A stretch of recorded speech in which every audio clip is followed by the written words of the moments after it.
Estamos aqui no Na Medida Bar para dar abertura para o nosso quarto episódio do Podcastelo Fala na Medida. Gente, entre o terceiro e o quarto episódio, nós tivemos que fazer muitas adaptações, ajustes, melhorias. E eu espero que todo esse nosso esforço de melhoria, né, de ampliação das possibilidades, fique bem claro nesse nosso quarto episódio aqui, porque são as dores do crescimento, né? Ou seja, na medida que o negócio vai dando certo e a gente quer fazer melhor, inevitavelmente tem que ter ajuste.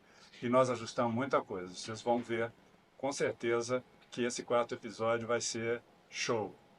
Outra coisa é que dessa vez nós estamos fazendo uma entrevista diferente.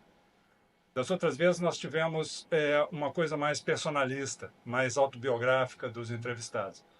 E hoje, lógico, nós vamos aproveitar o nosso amigo aqui para falar um pouco dele, mas nós vamos falar sobre 3 assuntos que são fantásticos. Tem tudo a ver com o aqui e o agora, que é criatividade, gamificação e empreendedorismo. É ou não é 3? Filé mignon, oi? Bom, então vamos lá. Nós estamos aqui com a participação do nosso amigo Thiago Barrionuevo. Eu só não sei se eu estou falando certo. Tá certo. É isso mesmo, Barrionuevo. É isso aí. É meio espanhol, né, É Thiago? espanhol, é espanhol. Isso. É um consultor de renome nessas questões que nós vamos puxar. E está sendo um grande prazer estar falando com ele e a gente poder ir fundo nesses assuntos. Boa. Então, Thiago, muito obrigado por você estar aqui e espero que a gente consiga explorar, né, de um modo mais amplo possível esses assuntos, porque eu também adoro. Boa. Muito bom, eu que agradeço o convite. Eu estou num espaço que eu adoro, já frequentei muito na medida. Eu falo, trago todo mundo que vem do Brasil para cá, porque eu acho esse lugar espetacular. Sempre boa cerveja, boa conversa, e eu acho que é isso que a gente espera aqui hoje, né? Uma boa conversa, um bom papo, que a gente aprenda um com o outro, e a ideia é sair daqui diferente do que entrou. Lógico. Esse é o grande objetivo. E está falando na medida, né? Nós estamos aqui no Na Medida e o nosso amigo Thiago mora aqui perto. Você mora aqui em Cascais, mora aqui perto. Como é que é morar em Cascais? Mora uns 15 minutos daqui, mais ou menos, depende de quem tá andando. Quando é comigo, eu só andando sozinho, é 10 minutos rapidinho, porque eu não consigo andar devagar. Uhum. Mas, cara, Cascais é espetacular, né? Eu acho muito bom morar aqui, eu acho que eu faço tudo a pé, não tenho carro. A ideia, quando a gente veio para Portugal, era estar num lugar em que a gente conseguisse andar e ficar tranquilo e seguro. Viemos por isso, para trazer segurança para a filha, e Cascais é espetacular, assim, a gente sai, vem para cá, fica aqui até a hora que quiser e volta para casa andando, Tranquilo. 2 da manhã, com o celular na mão, a pequena brincando no meio da rua, e a gente está sempre tranquilo, tá muito bom. E como é que chama a sua esposa? Minha esposa chama Amanda. Amanda. E Isso. a gatinha? E a pequena chama Manuela. Manuela. Isso. Então tá aí, Amanda, Manuela. Obrigado por ter cedido o Thiago para nós hoje aí. Nada, elas estão. A Amanda tá lá livre dos dois hoje. Hoje a Manuela saiu para ir com as amigas numa festa, e aí eu vim também. A Amanda tá finalmente com silêncio, porque ela adora silêncio, e comigo, com a Manuela, é difícil ter silêncio. É muito difícil. Ótimo. Bom, como eu te disse, nós vamos ter hoje uma entrevista com um perfil meio diferenciado. Então, como tem 3 assuntos, vamos falar um de cada vez. Tranquilo? Depois a gente bagunça tudo, É isso aí. tá? Mistura tudo, faz, combina, é isso aí. né? Faz aí um mix, né, dessas Boa. 3 coisas que, na verdade, funcionam entrelaçadas. Sim. Né? Não dá para separar, é só didático. Exato. Né? Sim. Mas, na realidade, elas têm muito a ver. Então, vamos lá. Vamos começar, então, pela criatividade. Tiago, como é que você define a criatividade na sua vida pessoal? Como é que a criatividade bateu com você? Cara, vou te falar que eu nunca achei que criatividade fosse algo importante, nunca, até o momento em que isso mudou minha vida. Então eu tive passei por muito tempo em empresas, tendo que seguir procedimentos, fazer aquilo que era esperado, e eu achava que criatividade era uma coisa de artista, era uma coisa que só quem pinta quadro, quem faz música, né? Aham. E aí uma vez eu vi um material do Murilo Gun, que aliás eu digo que porque eu tô aqui por conta do Murilo Gun, por conta de muita coisa que eu consumi dele de conteúdo, fiz um curso com ele, e aí nesse curso ele define criatividade como sendo a imaginação aplicada para resolver problema. E aí quando você pensa que criatividade é para resolver problema, você fala assim, pô, todo mundo precisa ser criativo então, porque problema todo mundo tem, né? Aliás, se alguém não tiver problema, fala porque Porque tem um tem alguma problema. coisa errada. Não é normal isso.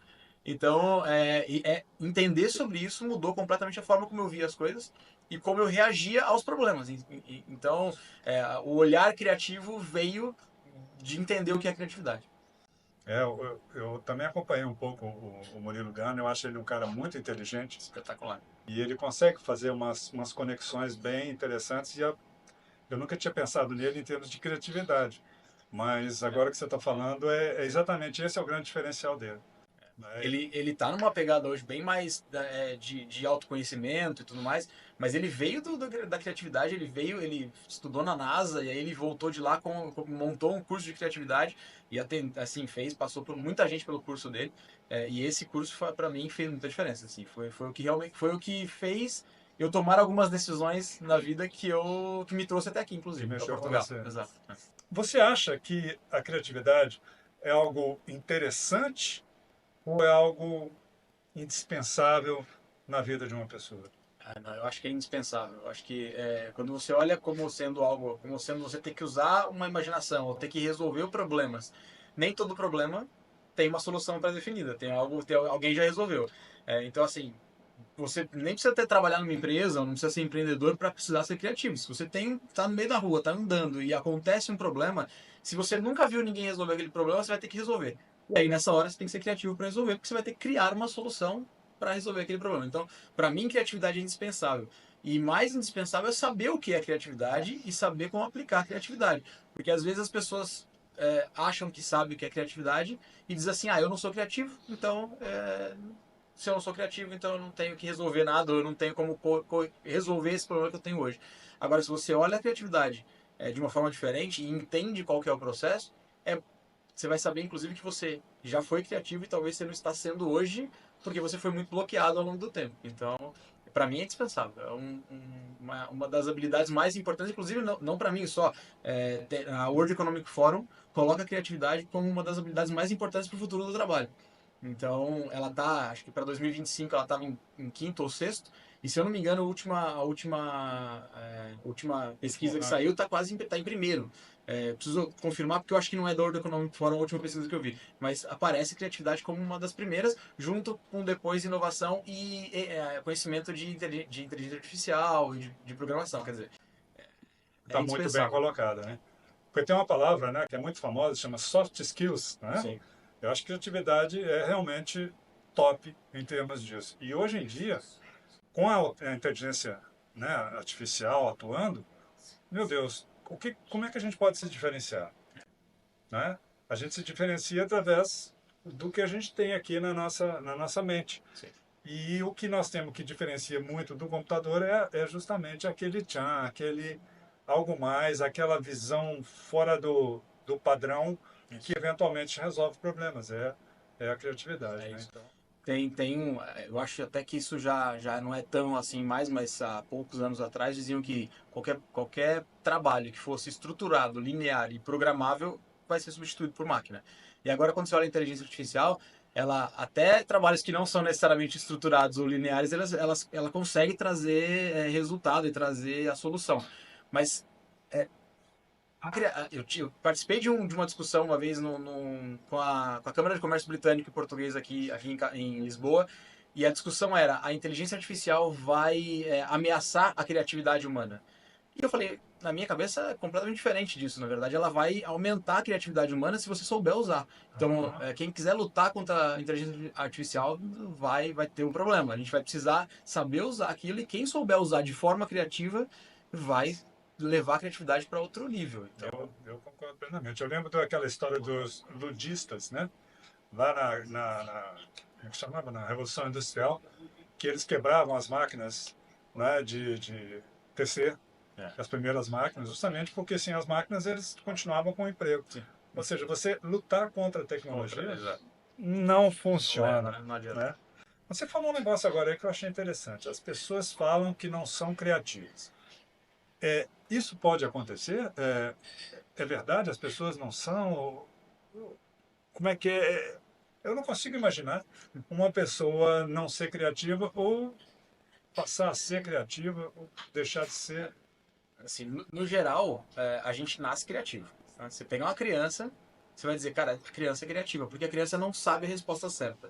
E aí, como ela não sabe a resposta certa, ela precisa achar uma resposta, e aí é quando ela começa a tentar, a errar. E aí a gente, como adulto, bloqueia a criança, e aí o que acontece é que a gente vira um adulto bloqueado. A criatividade para, a gente para de praticar a criatividade, de treinar a criatividade, e aí quando a gente cresce, a gente simplesmente acha que é só repetir o que alguém já fez, repetir o que alguma solução já pronta. A criança não, ela não sabe. Então, se ela não sabe, ela tenta. E aí a gente, por exemplo, a criança vai fazer uma coisa diferente na rua e a gente diz assim, peraí, para, cuidado, você vai cair, não faz isso.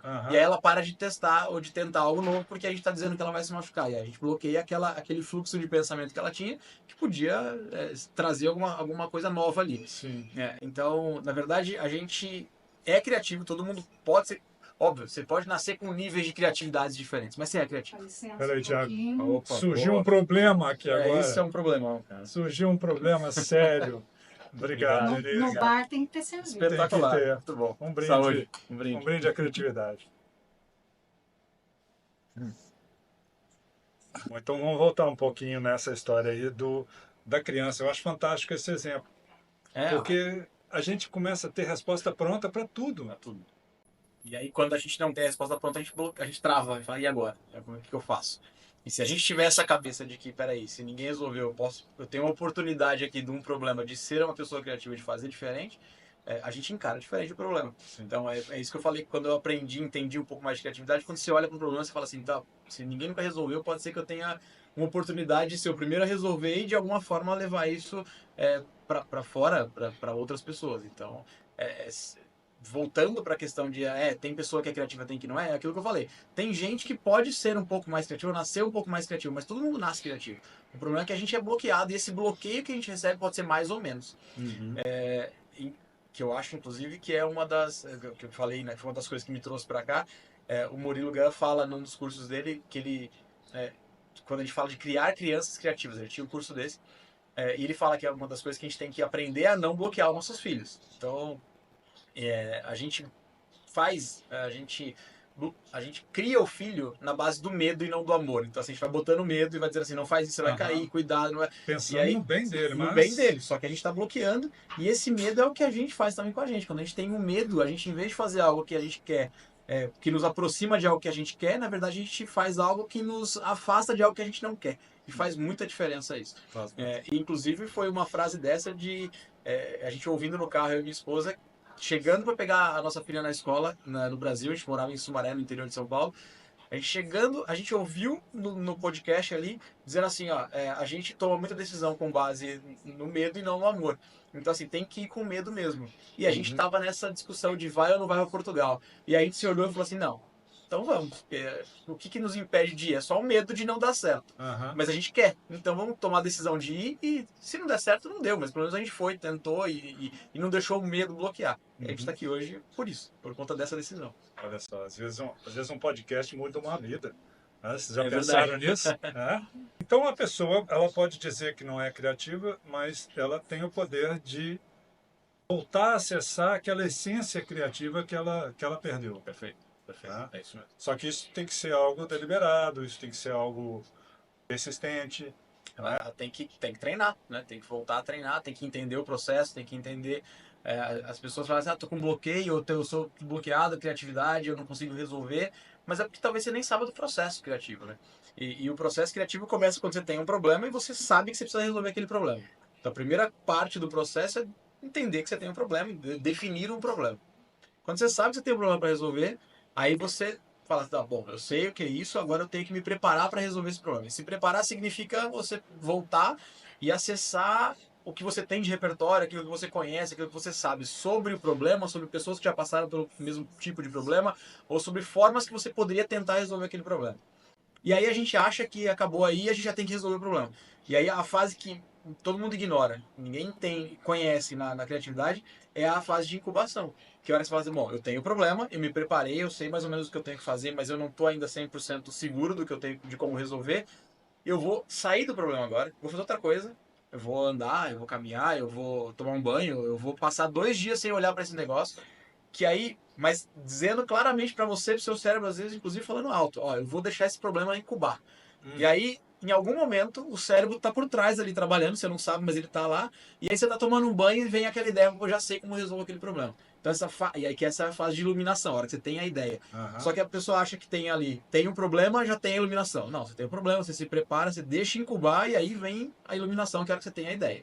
E aí você vai testar aquela ideia, vai botar em prática e se não der certo, você volta pro processo do começo. É quase que um processo científico, só que a gente Aham. ignora essa fase de incubação. Eu ia falar justamente isso, porque quando a gente fala do processo de tomada de decisão, né, o primeiro passo, parece que é o que você estava falando. O primeiro passo é identificar o problema, né? O segundo passo é analisar quais seriam as possibilidades de solução. A partir daí, uma pequena seleção de quais são as mais viáveis e depois um processo de escolher, dentre as mais viáveis, a mais viável e, no final, implantar. Então, há um momento de divergência, onde você abre para um monte, depois você começa um de convergência para chegar. É isso. É mais ou menos o que você está falando, só que a incubação entrou aí no meio aí, né? É porque o processo de divergência, e aí é uma coisa legal do falar no processo de divergência, que é outra coisa que muitas vezes a gente não faz direito, porque a gente começa a julgar a ideia já na cabeça. Eu vou ter tive uma ideia. Ah, não, mas alguém já falou isso ou já falou uma ideia melhor, então eu não vou dar essa ideia. E aí quando você faz isso, a ideia nem tem chance de É aparecer nem embrião, ela nada. Você já quebrou aquela ideia, né? Então esse processo de divergência é importantíssimo e a ideia é que ela seja o mais livre possível, sem medo de errar, sem medo de falar besteira, sem medo do julgamento da outra pessoa. Na Cubo, na empresa que a gente tem hoje, um dos mantras é não julgue ideia. Então a gente está no meio de uma reunião, alguém pensou em alguma coisa e fala assim, não, pensou já fala, não julga. Diz, pode ser uma besteira, mas tudo bem. Se for uma besteira, a gente talvez consiga melhorar essa besteira a partir da besteira que veio, Sim. mas se não der para melhorar, tá bom, mas ela pode ser um gatilho para uma boa ideia. Então fala, não deixa a ideia morrer só no pensamento, tem que falar. Isso lembra o brainstorming, ou como a gente diz lá em Minas, toró de ideias, né? Toró de parpite. O toró de palpite. Uma regra básica é não bloqueie nada. Nada é feio, nada é bobo, nada é idiota. Tudo vale, solta. É isso. Porque a gente não sabe. Às vezes, no meio de uma besteira que realmente é inviável, ninguém vai fazer isso, mas aquilo tem ali a essência Exato. de uma solução diferente, não é inovadora. E às vezes duas ideias ruins juntas viram uma ideia boa. Então assim, não tem por que não falar. Mas elas têm que se Tem encontrar. que se encontrar. Alguém Né? ela tem Elas têm que que ser existir. libertadas. Exato, tem que existir. E você sabe que o negócio do brainstorming tem uma técnica diferente, que é a mesma coisa, só que só o jeito de falar já muda, que o brainstorming você sai falando as ideias. Estamos aqui, a gente sai falando a ideia. Só que enquanto eu estou falando, ou você não está me ouvindo, porque você está pensando na sua ideia, ou você está me ouvindo e aí você não está pensando na sua ideia. Você não está deixando o seu cérebro trabalhar na ideia. Sim. Então tem uma coisa que a gente fala que é o brainwriting, que é escreve a ideia. Todo mundo legal. quieto. E aí, tudo bem. Assim, ó, definimos um problema. Agora, cada um num canto, com um monte de post-it, escreve a ideia. Mas escreve qualquer ideia que vier, boa, ruim, qualquer uma. Escreve. Porque nesse momento tá todo mundo concentrado em resolver o problema e ter ideias. Quando a gente fala assim, tá, agora a gente acabou o momento de divergência, vamos conversar. Aí, quando um for falar a ideia, o outro já não tá mais pensando na ideia dele ou deixando. Ele tá prestando atenção. E aí, essa escutativa de atenção na ideia do outro faz, pô, peraí, você falou um negócio aqui que pode se conectar com essa minha aqui, vamos juntar e agora vai. Porque muitas vezes no brainstorming você fala, mas eu não tô preocupado com o que você está falando, eu tô preocupado em gerar ideia. Às vezes até na competitividade das empresas, a pessoa, não, peraí, deu uma ideia, preciso dar uma melhor, então a minha vai ser ruim, não vou falar. E aí você acaba com o processo criativo. Então você ter a clareza de que vamos fazer essa parte da divergência sem julgamento, inclusive da fala, de passar para falar, escrever, faz diferença. Porque eu fico pensando que no brainstorm existe um encadeamento. Que às vezes você fala, vamos fazer parecido com o Fusca. Mas peraí, nós estamos falando de um celular, né? Mas, de repente, você fala Fusca, aí você lembra sei lá, do não sei o que do Fusca. Então, assim, às vezes, quando você está expressando, mesmo com essa perda de que você não está ouvindo o outro, você, às vezes, esse processo pode ser um desencadeador também. Sim. Mas Mas isso acontece no o brainwriting, só write que no momento em que você vai só falar. depois. Só É um isso. pouquinho depois. Não tem que deixar de falar. Aliás, tem que falar, vai ter que Aham. falar em algum momento. E é nessa hora que você vai tendo novas ideias. E tudo bem, você tá, pô, peraí, agora a gente já tá no momento em que a gente já esforçou aqui para gerar várias ideias, as boas e as ruins. E aí a Aham. gente vai começar a convergir, escolher ideias, achar aquelas que fazem mais sentido para aquele problema, Formatar, talvez, né? formatar. E aí, assim, tem processos que, inclusive, fazem esse processo de brainwriting, de divergência e de convergência, várias vezes ao longo do processo. Uhum. Primeiro, para definir o problema. Então, antes de querer solucionar o problema, vamos fazer um processo de divergência para definir o problema. Aham. Será que o problema está bem definido? E aí tem várias histórias legais sobre isso, que é uma do elevador, por exemplo. Não sei se você já ouviu, mas é, chegaram para um pessoal num prédio dizendo assim, ó, o elevador tá muito devagar, o pessoal tá demorando muito tempo para chegar no 50º andar e não dá certo, a gente precisa resolver isso. E aí começaram a pensar em como é que eles iam aumentar a velocidade do elevador. Tá, eu vou ter que investir num motor novo, vou ter que trocar, vai ser milhões gastos para fazer isso. Até que alguém falou assim, não, peraí, deixa eu entrar nesse elevador. E passou 2 dias ali, subindo e descendo no elevador com as pessoas, vendo o que estava acontecendo. Ele falou assim, o problema não é a velocidade do elevador. O elevador tem a velocidade que tem. Na verdade, as pessoas estão entediadas dentro do elevador. Então, assim, como é que a gente reduz o tédio das pessoas dentro do elevador? Ah, colocaram uma televisão, colocaram um espelho, aquela televisão que fica passando notícias. Na Música. época que nem tinha celular, né? Agora ninguém fica entediado. Aham. Mas pronto, resolveu o problema. Agora imagina se eles tivessem tentado resolver o problema da velocidade do elevador. Então, o processo de divergência até para definir o problema. Será que esse é realmente o problema? Talvez o problema não seja a velocidade, seja o tédio. Então, se é o tédio, eu não preciso investir no elevador, não. Eu preciso tirar o tédio das pessoas dentro do elevador. Pronto, já é diferente. O incrível é que tem tanta história ligada a isso, né? Eu sei que o entrevistado é você, mas Não, manda eu vou lá. contar Eu essa falei que a gente história. vai abrir papo junto.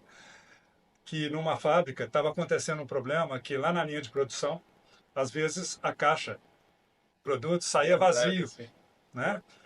Algumas cheias e outras vazias. E aí contrataram um engenheiro, ele passou 2 meses analisando a linha de produção, buscando balanças de precisão para sentir o peso da caixa, ou não sei o que, da inclinação, que blá, blá, blá, blá, blá.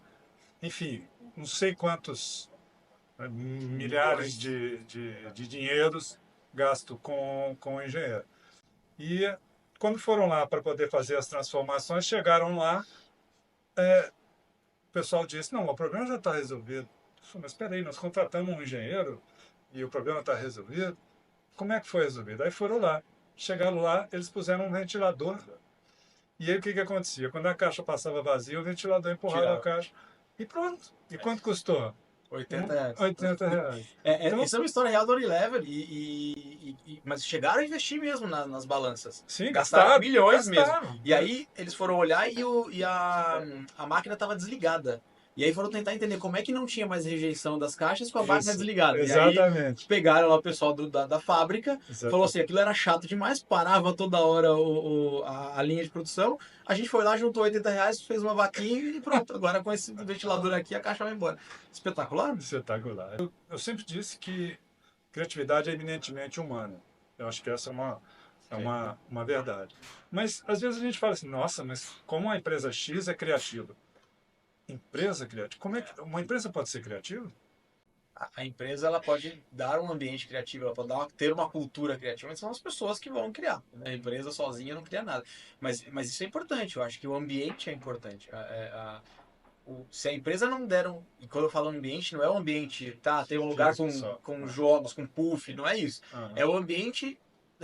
Como as pessoas se sentem ali dentro, se elas se sentem seguras para dar ideias e errar, se elas não têm medo de ser julgadas quando falarem uma besteira, se elas não têm medo de falar e alguém roubar a ideia delas. Então, assim, você ter um ambiente seguro faz com que você consiga ter mais criatividade. Então, a empresa, ela tem muita responsabilidade. Se ela quer ser uma empresa e quer que as pessoas sejam criativas, ela tem que criar esse ambiente de pessoas criativas, de pessoas que não julgam ideias, de líderes que não têm medo se o liderado der uma ideia melhor do que ele.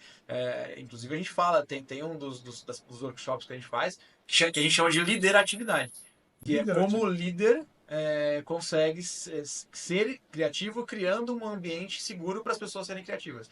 Então, não adianta eu ser criativo e estar num ambiente que eu não posso dar ideias, porque quando eu dou ideia, alguém diz assim, não, mas aqui a gente fez assim, faz assim há 20 Mais anos. 20 anos. Não adianta. Ó, isso já foi feito. Né? Ou não seja bobo.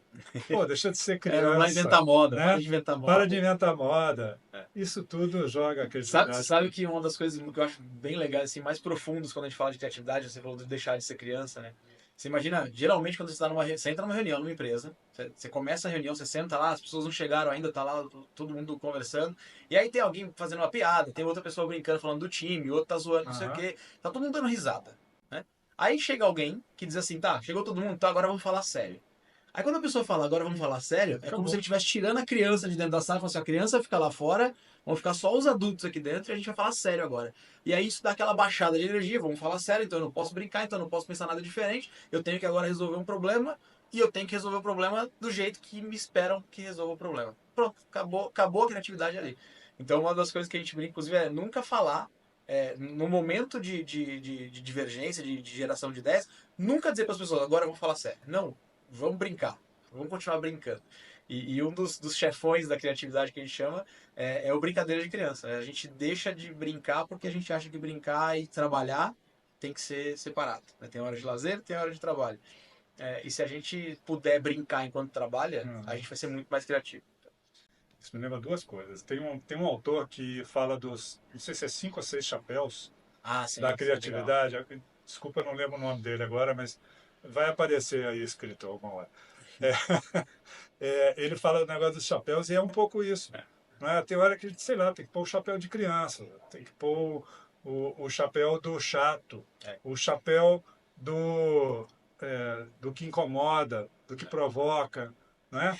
Uma Para coisa. que você tenha um ambiente que pulsa. É isso aí, é isso aí. Uma coisa que nunca devia ter é aquele cara que é o advogado do diabo. Porque o cara que é advogado do diabo, ele é sempre o cara que vai achar problema na ideia. E na verdade a gente tem que ter o contrário, que é o que o pessoal usa nos improvisos, né? O Márcio Balas lá, Aham, ele fala muito sobre a teoria do sim, que é no improviso, eles estão lá no teatro. Então vem uma frase assim, agora vocês têm que pensar nisso. Não estava planejado, é uma frase que aham. veio da plateia.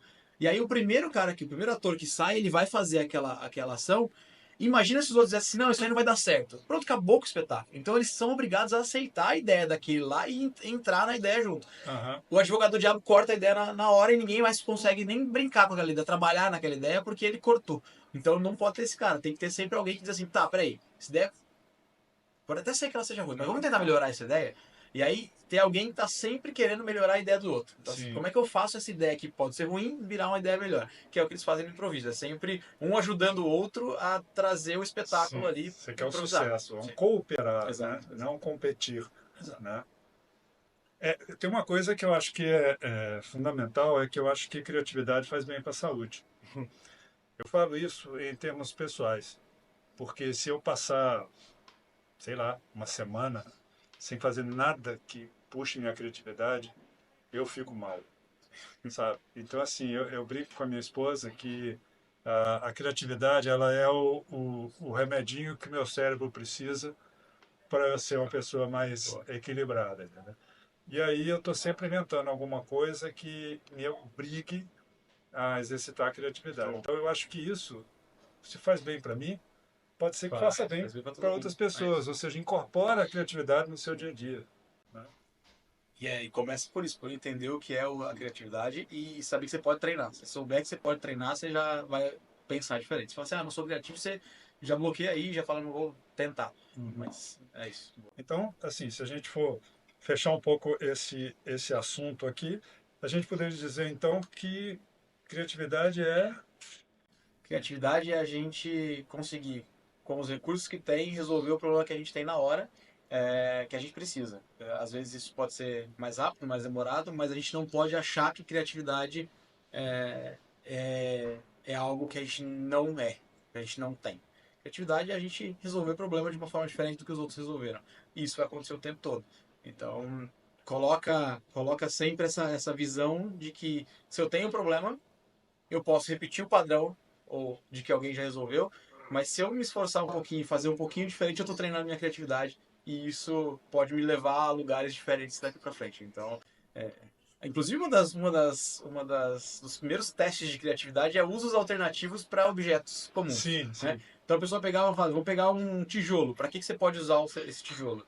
E aí crianças vão trazer muito mais utilizações para esse tijolo do que adultos. Porque criança vai falar assim, posso usar, Sim. e adulto vai ficar, não, tijolo, eu faço uma casa com tijolo, quem mais eu faço com tijolo? Eu taco na cabeça de alguém e acabou por aí. Então, isso é um negócio legal, tá sempre olhando de uma forma diferente, buscando até um problema que não é seu. Você viu alguém com um problema e fala assim, tá, eu não preciso resolver aquele problema, mas como é que eu resolveria de uma forma diferente? Só sai pensando nisso, Aham. já treina a criatividade.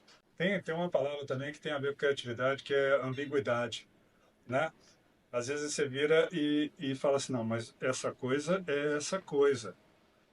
Mas essa coisa pode ser Podia ser outra outra. coisa, não é? Você falou de criança. Criança pode pegar aqui um telemóvel e sair andando aqui pensando que isso aqui é um caminhão, que eu vou parar, vou jogar a terra dele aqui, né? Para ela, tá tudo bem. Não, não existe esse problema de uma coisa ser uma coisa, né? Isso. Isso é o quê? É a mente livre. Mente livre é a base da criatividade, né? Pô. Sabe que agora você falou, eu lembrei de um podcast que eu ouvi, de um TED Talk. Uma mulher ela fala que fizeram esses testes de criatividade em algumas pessoas, em grupos, e aí nos testes dela, ela estava testando se as pessoas são criativas paradas e caminhando. E a diferença entre a criatividade quando a pessoa está parada e quando ela está caminhando. Então, caminhar, e aí o resultado é que caminhar faz com que você seja mais criativo. E aí tem vários estudos por trás disso, o porquê disso. Mas o que é legal é que ela dá um exemplo da chave. Acho que para eles testarem isso, eles faziam uma pergunta assim: como é que você pode usar uma chave? E aí eles consideravam uma resposta criativa aquelas que fosse única, que ninguém no estudo tivesse respondido igual. Então, pessoal, assim, você pega uma chave, você pode abrir uma porta, você pode riscar um carro de alguém, você está nervoso com aquela pessoa. Legal, mas um monte de gente falou isso. Uhum. Agora, teve uma pessoa que disse assim, tá, se eu estiver morrendo e eu precisar deixar um recado para dizer quem foi o assassino, eu vou escrever com a chave no chão. Pô, isso ninguém falou, então eles julgaram isso como criativo. Aham. Então, esse é um exercício besta, que é inclusive divertido de fazer e que eu faço com a minha filha. Tá, Aham. e se não desse pra resolver assim, como é que a gente faria diferente? A gente começa a viajar e tem coisas muito loucas que a gente fala, mas não importa se vai dar certo, se não dá, se vai Aham. usar essa solução ou não. O importante é o treino de pensar diferente. De falar assim, tá, isso aqui tá muito fácil, vamos fazer uma coisa diferente, vamos pensar mais difícil. Eu até brinco com a Amanda, minha esposa, que às vezes ela fala assim, por que você não fez assim? Eu falei, porque assim era muito fácil, eu quero fazer de um jeito mais difícil. Aham. E às vezes ela fala assim, tá, tudo bem, mas agora a gente sabe que isso aqui é resolvido agora, então vai, faz logo, porque eu preciso disso agora. Mas é isso, é achar um jeito diferente de fazer para treinar a criatividade. Isso é muito... Olha, tá difícil sair da criatividade Tá, e mas entrar em vamos embora. gamificação, mas vamos lá. Eu lembro quando eu contava história para minha filha, eu falava assim: a menina estava andando pela floresta, caminhando por num caminho com muitas árvores e tal, e de repente ela viu. Aí eu falava com ela: continua a história. Ela falava assim: eu vi um coelho. E aí e o coelho veio na direção dela e falou: o quê? Aí, sabe? Boa. Ou seja, isso é um tipo de atividade com criança que o tempo todo você está induzindo ela Sim, a sim. ser criativa, né? Aí, eu não sei se você fez de propósito, mas isso a gente já pode entrar na gamificação, porque isso é quase um role-play game, um Ah, RPG. aí, tá Porque vendo? imagina, isso é um Nem jeito, isso é uma coisa que eu faço com a minha pequena, que é assim, já ouviu falar de RPG, de role-playing já, game, já. aquele jogo que você tem um Sim, personagem, você sim. é o personagem, você tem um Muitas game vezes tem master os que é monstros, tem os isso, poderes, você né? tem um game master que é o cara que conta a história, que ele tem que levar o enredo como um todo, mas as pessoas vão reagindo e o game master tem que ir reagindo ao que as pessoas dizem que fazem, né? E às vezes a gente faz isso com. Cara, a gente sentado. Eu lembro que a gente estava na Itália no final do ano, retrasado, sentado num bar chovendo, a gente não tinha o que fazer, a gente começou a fazer um RPG. E basicamente era assim: minha filha falava pra ela: o que você é? Ela falava: eu sou uma princesa, eu sou uma anã guerreira que tô. Tá bom, então agora vamos lá. Você tá em tal lugar e você entra num bar e tá cheio de gente. O que você faz? Ah, eu vou fazer não sei o quê. E aí isso trabalha a criatividade, mas é uma gamificação. Aham. Porque, e aí, uma das coisas legais da gamificação é. Das coisas que todo mundo ignora na gamificação é o poder da criatividade. A gente vai falar um pouco de gamificação, mas uma das coisas da gamificação é a criatividade. É você empoderar o jogador a ser criativo. E agora a gente pode conectar as duas coisas aqui Já, como já, partir. já Então, mudamos, já. boa, Já estamos em gamificação, boa. viu? Então, a pergunta mais idiota de todas: o que é gamificação? Gamificação. Gamificação é o jeito técnico é que você está usando elementos de jogos em um ambiente que não é um jogo, em algo que não é um jogo. Então você vai usar aquilo que existe no jogo como pontos, como ranking, como competição, como história dentro de um ambiente que é, por exemplo, um curso ou que é um treinamento, que é um processo de, sei lá, de performance de vendedores. Isso é a gamificação. É usar elementos de jogos em outro ambiente que não seja um jogo. O Renato, que é um cara que é espetacular também. Aliás, eu vou indicar para ele vir aqui e fazer Nossa, é um prazer. o podcast Uhum. com vocês.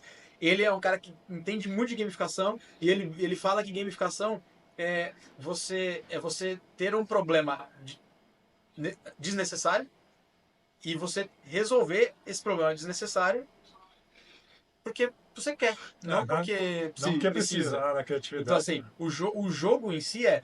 Por que eu vou. Você faz algum esporte? Você faz alguma. Aqui em Portugal eu estou só andando. Tá certo. Mas eu jogava peteca lá no Bom, Brasil, eu vamos jogava vamos falar da peteca. vôlei. Você precisava jogar peteca? Não, Não. Você acha que peteca é um jogo? não acho. Sim. E aí tem o jogo, português é diferente, né? Tem o jogo, mas tem o esporte, mas tem o game. Aham, Por exemplo, Olimpíadas, é Olympic Games. São aham. jogos. Então, Você cria uma regra que só serve para aquele negócio e você não precisava ter que, por exemplo, correr uma maratona, andar, nadar não sei quantos quilômetros para fazer o triatlo. Mas alguém criou esse problema para você resolver. Você vai uhum. lá e resolve aquilo no jogo, que tem as regras próprias. Então, a gamificação e o jogo é isso. É você ter um problema que você não precisava resolver, mas que você quer resolver mesmo assim. E aí você entra naquele ambiente de jogo. E ali tudo muda. É um círculo mágico em que a regra do mundo real não funciona. O que funciona é a regra do jogo. Isso é muito interessante. E isso não tem um vínculo digital. Isso Não, não precisa ser digital. não precisa, pode ser também, né? Ou seja, você pode ter um software para usar num treinamento de gamificação, por exemplo. Sim, sim. Você pode ter. A gamificação ela pode ser totalmente física e pode ser totalmente digital e pode ser híbrida, pode juntar as Ah, duas coisas. ok. A gente faz muitos jogos em que não usa nada digital. A gente tem o escape room. Conhece o escape game? Já ouviu falar do escape room? Já, sim, Escape room é aquele jogo que você geralmente está preso dentro de uma sala e para escapar você precisa encontrar aham, pistas, resolver enigmas ali, abrir cadeados para conseguir escapar.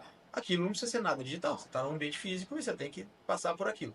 A gente usa esse tipo de jogo para treinamentos de qualquer coisa.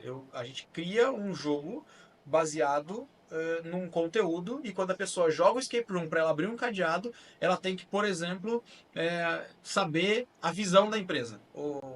A gente estava agora uma semana, faz uma semana, faz semana na verdade. uhum, A gente foi para a Fidelidade aqui fazer um escape room para falar de sustentabilidade.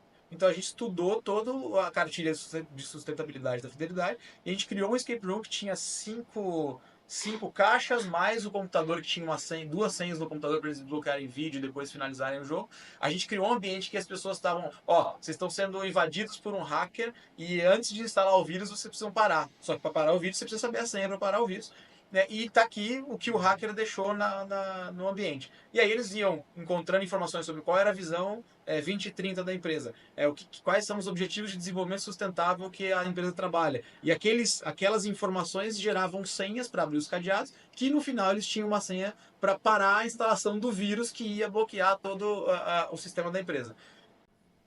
e o pessoal O se pessoal envolve, achou parece que o mundo vai espetacular acabar, aquilo. assim, Exato. né? Porque assim, tipo, tem um tempo lá, tem 25 minutos para terminar, se não terminar nesse tempo vai. E Aham. aí o pessoal entra num mundo que eles esquecem que eles estão dentro da empresa, eles esquecem que eles estão aprendendo e eles querem resolver o problema que está ali, que a gente criou para eles. E isso é espetacular. É uma gamificação sem nenhum nada digital. Quer dizer, nesse caso tinha o computador ali, Sim, mas mas não não precisava ter. era só um Era elemento. só um elemento do jogo. Mas não precisa ser um programa, um software, uma plataforma. Dá para ser. E aí a gente tem vários outros cases que a gente consegue usar a plataforma, mas não E, precisa. e só dá para usar em empresa grande, pública ou na privada? Como Dá é que para é? A usar, gamificação cabe em dá qualquer para usar para tudo, ramo, qualquer. para qualquer coisa. A gente só precisa conseguir conectar a necessidade, o ambiente aqui com o objetivo, né, o que a pessoa espera com a gamificação. A gente já fez jogos para falar de doença. Então, imagina, uma das coisas, era uma empresa farmacêutica em São Paulo que queria fazer uma ativação num shopping, e a ideia era, as pessoas tinham que aprender um pouco mais sobre fibrose pulmonar idiopática. Olha isso. Faz 8 anos que eu fiz esse jogo e eu lembro Aham. disso. Porque a gente teve que fazer o jogo e as pessoas tiveram que jogar. E aí, tá, vamos colocar promotores no shopping andando e falando assim, com uma prancheta dizendo assim, você quer ouvir sobre fibrose pulmonar idiopática? Ninguém quer ouvir. Ninguém ia querer ouvir. Então o que a gente sugeriu? A gente sugeriu, ó, vou fazer um escape room, as pessoas vão ver que é um jogo, que é um escape, vão se inscrever para jogar, elas voltam no horário que elas se inscreveram, joga. Nesse jogo tinha um ator dentro da sala que era o avô, e aí a história é essa, estão visitando seu avô, e aí vocês vão perceber que seu avô está com algum problema, vocês vão ter que descobrir qual é o problema Aham. e acionar o médico responsável para resolver esse problema. Durante o jogo, as pessoas aprendiam sobre uma doença que acomete o pulmão, Aham. que tinha um público específico que era cometido por aquela doença, qual que era o tipo de sintoma que ele tinha que perceber nas pessoas e qual era o médico que eles tinham que acionar para fazer os testes, os exames para garantir que era aquela doença ou que não era. Que legal. Isso tudo em 15 minutos de jogo. E foram quase, acho, quase 500 pessoas em 10 dias de ação no shopping. Então, assim, agora, pensa, se alguém ia querer ouvir alguém falar de fibrose pulmonar idiopática com uma prancheta na mão. Já dormi. Então, ó, eu vejo aí, brincar, todo mundo gosta. Jogo, geralmente as pessoas gostam. E terceiro, algo que você falou aí, é a pressão do momento, você tem que trabalhar em equipe, você passa por um sistema emocional seu se envolve. Sim. E, na verdade, o que a gente mais apreende é na dor, é no momento onde a sua emoção foi muito forte, né? Isso. Então, acho que a gamificação também tem uma fixação maior nas pessoas em treinamento, porque pega elas num momento onde a emoção está junto, né? Perfeito. Não sou psicólogo, não, mas eu estou Não, aqui imaginando que... mas é isso. Tem estudos e mostram que o quanto a gamificação aumenta de retenção de conteúdo. E basicamente é pelo que você falou. Quando você está sentado ouvindo uma palestra, ouvindo alguém falar, você não está. Primeiro que você não está fazendo nada, você não está fazendo nada, você está passivo só ouvindo. Quando você vai para o jogo, você tem uma ação, você tem que fazer algo. E aí essa ação, quando você faz e consegue, ela te gera uma emoção positiva. Uhum. Quando você faz e não consegue, ela também te gera uma emoção negativa, uma frustração. Mas não importa se ela é positiva ou negativa, é uma emoção. E a emoção te faz é o que você lembra. Você não lembra do que alguém falou, você lembra do que você sentiu. Sim. Então, quando você sentiu que, coloquei essa senha no cadeado e o cadeado abriu e agora eu tenho mais um enigma pra frente, ou agora eu consegui cumprir minha missão, aquele número que tá ali no cadeado te faz.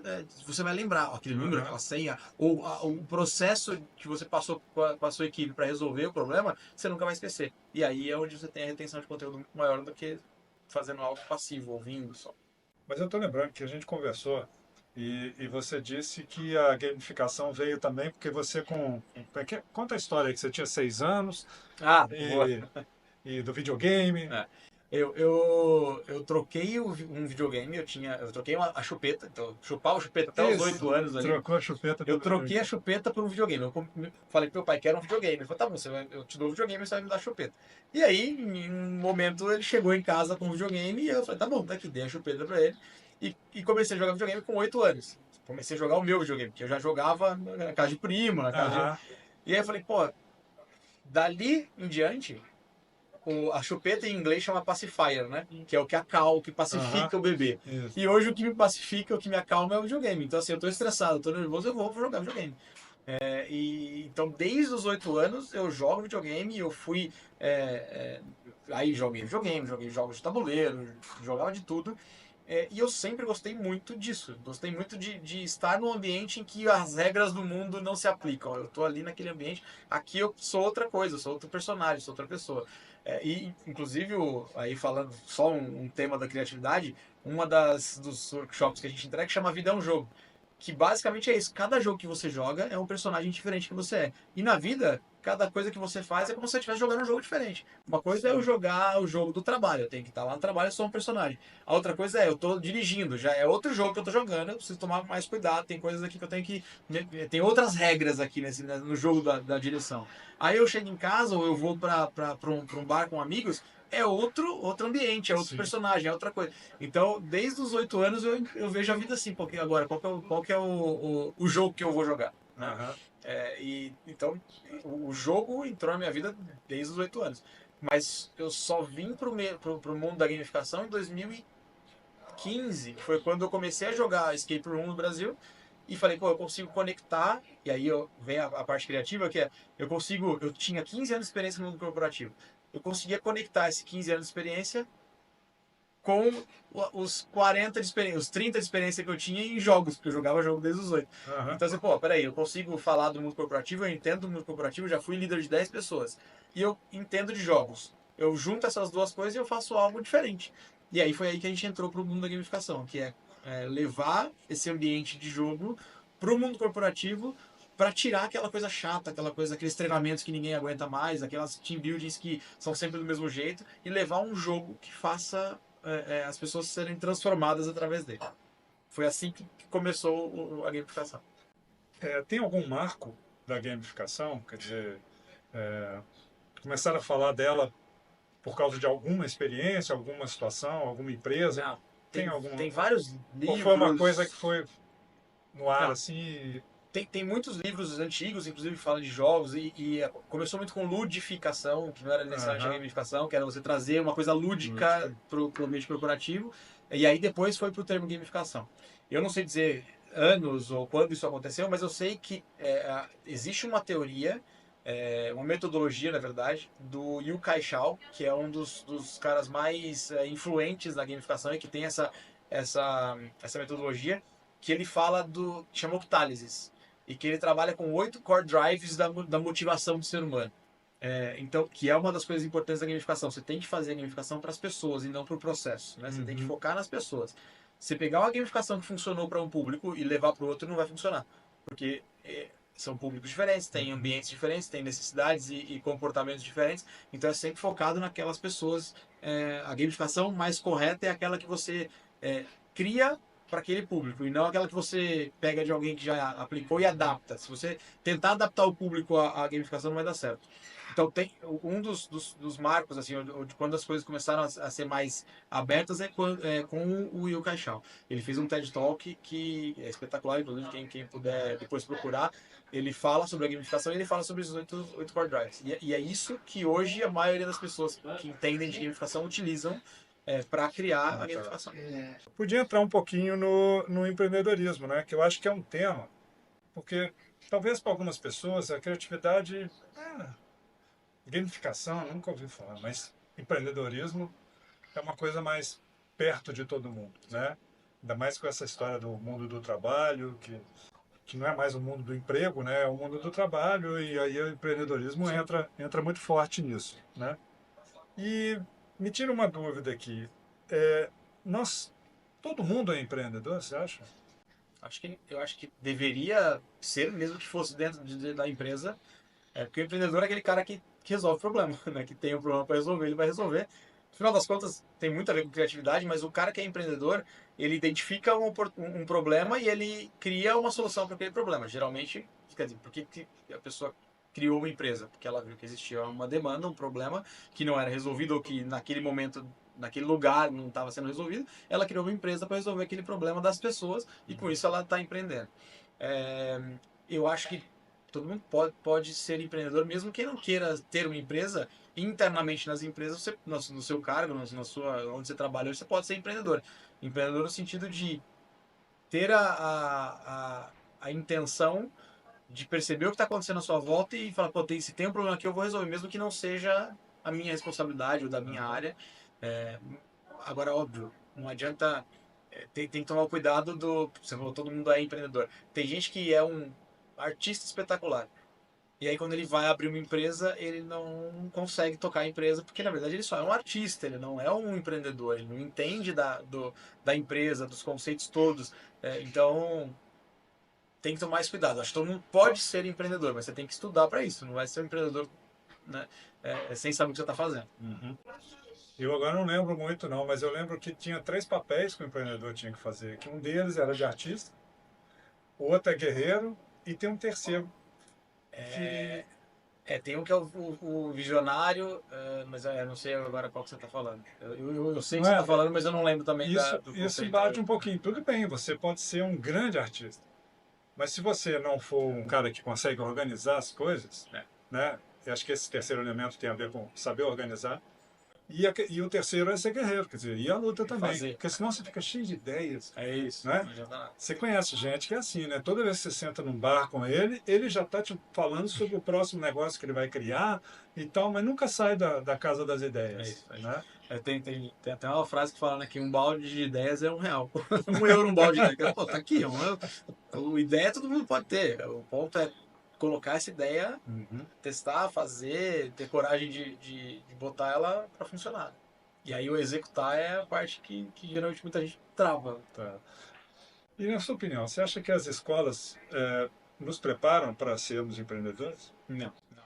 E aí, assim, eu tenho que separar algumas coisas, porque eu não sou. Eu tô aqui há pouco tempo em Portugal, mas eu tenho certeza que no Brasil não. Pelo menos até quando eu estava lá Sim. e durante o tempo que eu estudei, nunca preparou. É, a gente não aprende não tem literacia financeira básica na escola, a gente não tem. A gente é preparado para responder uma pergunta do jeito que ela, né, tem um questionário, você tem que decorar as respostas, você não pode pensar diferente. Então, não, e deveria, né? Deveria preparar para ser empreendedor, para olhar os problemas de uma forma que você fala, tá bom, se eu tenho um problema e eu consigo pensar em um jeito de resolver ele, só o treinar isso já é melhorar a cabeça da pessoa para ser empreendedor. Eu sei que aqui em Cascais, por exemplo, tem alguns programas de escolas empreendedoras, o pessoal faz isso, tem o concurso que a DNA Cascais faz de escolas empreendedoras, Uhum. mas eu acho que tudo isso poderia ser muito, muito maior se tivesse o investimento certo e se as pessoas, se a gente só percebesse a importância de ser empreendedor, né? E de aprender sobre empreendedorismo. A escola, ela não é uma incentivadora de criatividade, porque você chega lá, você tem que obedecer, você tem que ficar quieto, você não pode falar, só quando parar. Então, assim, em termos de criatividade, ela não ajuda. Não ajuda. Em termos de empreendedores, mas eu fiz uma faculdade para me tornar um administrador de empresas empregado. Ou seja, eu passei 4 anos me formando para ser um empregado.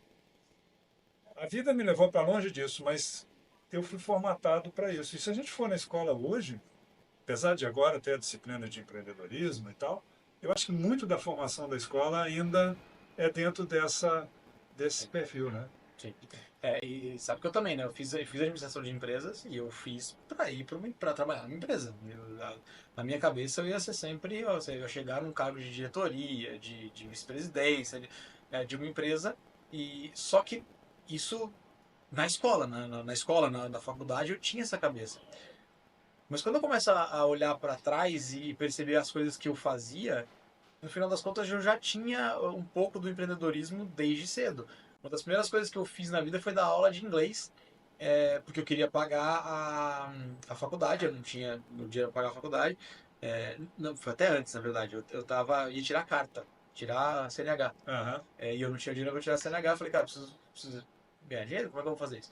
E eu fazia inglês há 6 anos. E eu falei, vou dar aula de inglês. Aí eu comprei uma lousa, comprei lá os marcadores, eu saí na rua perguntando quem queria, na minha rua ali, Aham. quem que queria Perdão. aprender inglês. E aí eu achei, tinha um par de irmãos ali que eram gêmeos, e por incrível que pareça, na mesma rua tinha outra casa que tinha outro par de gêmeos, dois meninos também. Então assim, os quatro falaram assim, eu quero aprender inglês. E eu fechei um pacote com eles e 2 vezes por semana eles iam em casa, eu tinha um lugar, um quartinho em casa, eu dava aula de inglês. E eu comecei a pegar os livros do inglês da época que eu estudei, e eu não gostava muito do jeito que o livro era muito chato e tal, e eu pegava livro, gibi da Mônica e mudava as histórias para inglês, traduzia. Aí eu, às vezes, pegava episódios de Friends, e colocava o pessoal preencher e aí era um jeito engraçado. Então, eu sempre, no final das contas, desde então, eu já estava empreendendo, Gamificando, né? criativo. Gamificando, fazendo coisas de um jeito diferente. E só que eu só fui realmente aí empreender numa empresa e ter uma empresa depois de muito tempo que eu saí da faculdade. Depois de 15 anos no mercado corporativo, provavelmente 11, 12 anos depois que eu saí da faculdade, que eu fui empreender. Mas eu já fiz várias coisas de empreendedorismo antes. Dei aula de inglês, eu gravava shows e vendia os DVDs pirata. Não faço mais, não faria mais isso, mas fazia. Judiciário. Isso foi no Brasil, tá? Não, aqui não fez nada disso. Não, e faz muito tempo já também não faria mais. Nem comprar pirata eu compro mais. Até porque hoje em dia nem tem mais, nem existe, ninguém compra DVD mais, né? Não, morreu. Isso aí Já era. é streaming e olha lá. Então, e na própria empresa, eu era a pessoa que saía, que fazia os cursos e voltava e dava o treinamento interno. Então, sempre foi uma coisa de querer levar o conteúdo para os outros. E aí, quando eu conectei tudo isso que eu fazia, que eu já tinha feito e que eu falei, pô, acho que meu propósito é esse, é levar o pouco que eu sei para pessoas que não sabem esse pouco que eu sei. E é isso que a gente tem feito, assim, né? Então, a Cubo surgiu assim, né, com essa vontade de levar o conhecimento para as pessoas de um jeito diferente, não fazendo igual todo mundo faz. O DNA dela está por aí. Né? Agora aqui, você acha que... Bom, eu estou lembrando aqui que teve uma pesquisa chamada GEM, que é Monitoramento Global do Empreendedorismo. E eles iam em vários países e levantavam contextos, depois eles compilavam e davam um ranking, né? E o Brasil chegou a ser o primeiro num dos anos, depois já oscilou, mas sempre relativamente bem posicionado. E eu tive a curiosidade de olhar, Portugal não está tão bem posicionado assim. Você acha mesmo que o brasileiro é mais empreendedor do que o português? Tem alguma...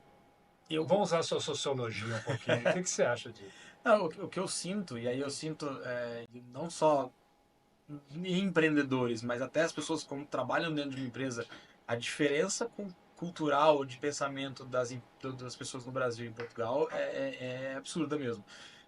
O brasileiro ele é mais acelerado, ele traz essa coisa de querer resolver, de querer fazer, né? E aqui é tudo um pouco mais lento, um pouco mais devagar. A gente tem que se adequar, eu tenho que ter muito. Eu sou um cara acelerado, eu sou um cara que tô sempre querendo fazer as coisas na hora. E o que eu acho é que aqui tem uma coisa mais de as pessoas se contentarem com o que tá bom, já tem, né? Não estou dizendo que isso é ruim necessariamente, mas isso faz com que seja menos empreendedor. Méritos, não, né? Quer dizer, alguém que não se contenta com o que está acontecendo agora, geralmente tem uma ação de querer mudar, e aí o empreendedor vem nisso, você querer fazer alguma coisa diferente. Você perceber que tem um problema e querer resolver esse problema. Agora, se você se contenta com o que está aqui, com o que já existe, fala, tá, então não preciso mudar, então tá bom do jeito que tá, então não preciso fazer diferente, não preciso que ninguém faça diferente. Então, eu acho que sim, tem essa mentalidade. Eu não sei se é o melhor empreendedor, não acho que tem que dizer é melhor ou é pior empreendedor, mas eu acho que tem uma veia no Brasil de incontentamento, de descontentamento mais ativo. Assim, eu não gosto, não acho que assim tá bom, então eu vou fazer diferente. E aqui eu acho que é uma coisa mais tá assim há tanto tempo, então eu acho que eu não preciso mudar, tá tudo bem, não preciso fazer diferente. E aí a gente vê isso até quando a gente está num restaurante ou a gente está num lugar em que é brasileiro ou que é português, eu acho que é muito diferente a forma de atender o público. Eu acho que tem vantagens e desvantagens, né? Sim. Eu falo, aqui a gente consegue ter muito mais qualidade de vida também por isso. Você vê que as pessoas tem restaurantes, tem lojas que fecham pro verão. Fala, então, vamos fechar porque já não preciso ganhar mais dinheiro, já tenho o dinheiro que eu preciso para fazer minha viagem de verão. Tá bom, então no Brasil acho que isso não acontece, eu nunca vi isso acontecer, né? Eu me surpreendi aqui no primeiro mês não foi um mês de pandemia, mas logo que a gente começou a sair mais aqui, de chegar num mercado e o mercado tá fechado para almoço da meio-dia às 14. Fala, cara, isso no Brasil não existe, né? Não tem lógica lá. Não fecha, você muda a equipe, fala, a equipe vai uma parte agora, outra parte vai depois. E aqui, de novo, não tô dizendo que tá certo ou tá errado, só que é muito diferente mesmo, a mentalidade é outra. Eu tô lembrando aqui que eu comentei da GEM, né? Mas a curiosidade é que já acontecia, e resolveram incluir o Brasil. E o Brasil pegou o primeiro lugar disparado. E aí assustou o pessoal. Aí eles foram rever a metodologia e descobriram que o Brasil disparou porque existem dois tipos de empreendedorismo, É. por oportunidade e por necessidade. E no Brasil, 90% é por necessidade. Então lá, ou você passa a ser uma pessoa com péssimas ou difíceis condições. Então isso fez com que o brasileiro se tornasse mais empreendedor, a questão da necessidade. Enquanto que nos outros países, o grande mote do empreendedorismo era a oportunidade. A essa altura do campeonato, ainda mais depois que você falou da sua empresa, né, da Cubo, eu não consigo mais ver as três coisas separadas. Não. Você está gamificando de um modo criativo e empreendedor. Você está sendo empreendedor, trazendo a questão dos jogos. E esse trabalho deve ser gratificante, né? Como é que é o resultado dessas ações que você faz misturando essas três coisas numa empresa? Eu acho que para empreendedorismo e criatividade estão sempre juntos. Eu acho que você não consegue ser muito empreendedor se não for criativo para resolver o problema. A gamificação aí uma coisa que você não precisa ter o tempo todo, mas eu vejo isso como algo que vai permear muita coisa no futuro. Na verdade, a gente não sabe, mas tem muita coisa que a gente faz hoje que é gamificado. Você entra no site da Amazon, ali tem elementos de gamificação, você não sabe. E essa é outra coisa, não necessariamente precisa aparecer um jogo, né? A gamificação não precisa aparecer um jogo, só precisa ter um gatilho ali emocional para você tomar uma ação. É isso que é feito, geralmente. Falando do que a gente faz, de como é, né? Eu acho que a gente tem feedbacks muito legais de pessoas que dizem assim, cara, a gente nunca tinha feito nada parecido com isso em 20 anos de empresa.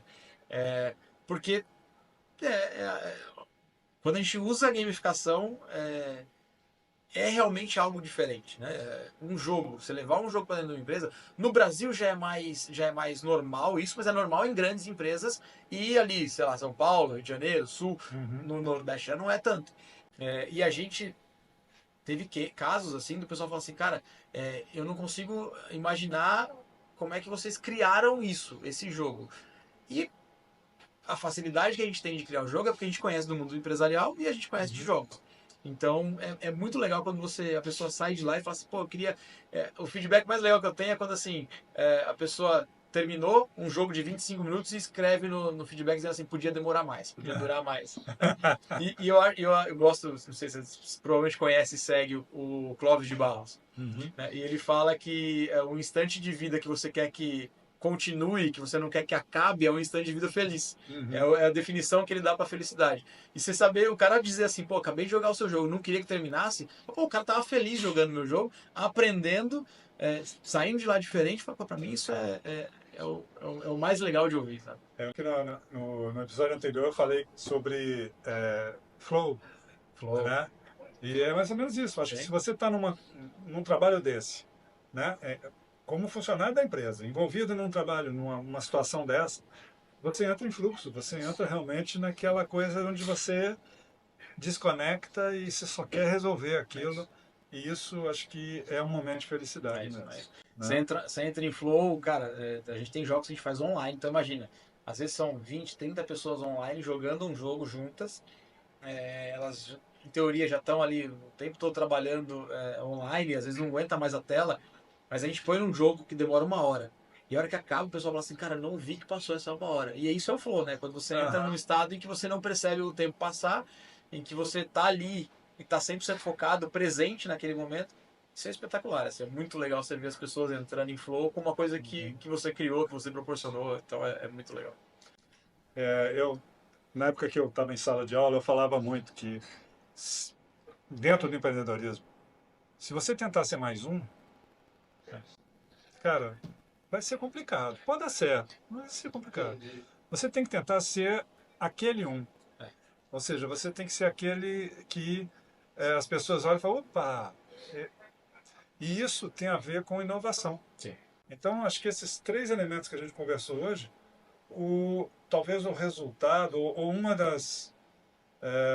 Se você usar uma receita com esses três ingredientes, uma das coisas que pode sair do forno é uma inovação. Sim. Tem até, eu não lembro quem que fala isso, de onde vem isso, mas a inovação é a criatividade emitindo nota fiscal. Então, assim, se você for criativo para resolver o seu problema, legal, você foi criativo. Agora, se foi criativo, resolveu um problema e aquilo você conseguiu levar para o mundo e o mundo paga por isso, é inovação. Você está fazendo algo que ninguém nunca fez. E aí entra o empreendedorismo, né? Você só vai fazer isso, inovar se você empreender com criatividade. Então, Exato. Então, assim, isso no mundo que a gente está hoje, num mundo confuso, complexo, dinâmico, né? A questão da adaptação à mudança, e isso, por trás disso, vem também a questão da inovação, é fundamental. E como é que você vai conseguir ser uma empresa adaptativa e inovadora sem criatividade, sem inovação e sem métodos que envolvam as pessoas para que elas deem o melhor dela?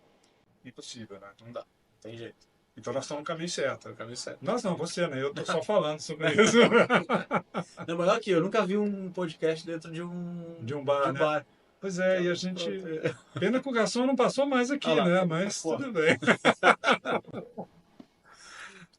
Tiago, eu tinha até umas perguntas na manga, mas o tempo já voou, né? Até seria bom a gente poder fazer uma ir mais longe, mas a vida, né? É assim. O jogo E acaba. o jogo acaba, não tem jeito. Na hora que o juiz O apita, tempo né? deu. Já era. Já foi. Então, eu vou fazer o seguinte: eu vou deixar o microfone aí aberto. Se você quiser dar um recado, falar alguma frase, ou contar alguma história, esses minutos são seus. Não pensei em nada, mas eu acho que para tentar trazer aquilo que eu mais gosto de falar, que é de jogo de gamificação, né? E de criatividade. Eu sempre falo que a vida é um jogo porque é, você escolhe o que você joga. Você tem que saber que jogo você quer jogar. E para todo mundo que está ouvindo e que acha que não sabe que jogo quer jogar, vai buscar, vai se autoconhecer. Acho que uma das últimas coisas que eu fui esse ano, eu tentei muito ir para um lado de entender mesmo quem eu sou, entender um pouco mais, fazer um processo de autoconhecimento que eu nunca tinha feito. Eu demorei 40 anos para descobrir que nem tudo que eu penso é o que eu sou. Que às vezes o pensamento vem e aquilo não me define, não é quem eu sou, né? E que eu tenho que saber lidar com aquele pensamento. Então, você conseguir entender quem você é, o que você gosta, o que você faz, o que te deixa em flow, qual que é o seu propósito, vai fazer você escolher o melhor jogo para jogar na sua vida, num jogo que você vai jogar bem, que você vai ser um bom jogador, que você vai entrar em flow e vai falar assim, cara, eu tenho um desafio alto, mas eu sou bom nisso.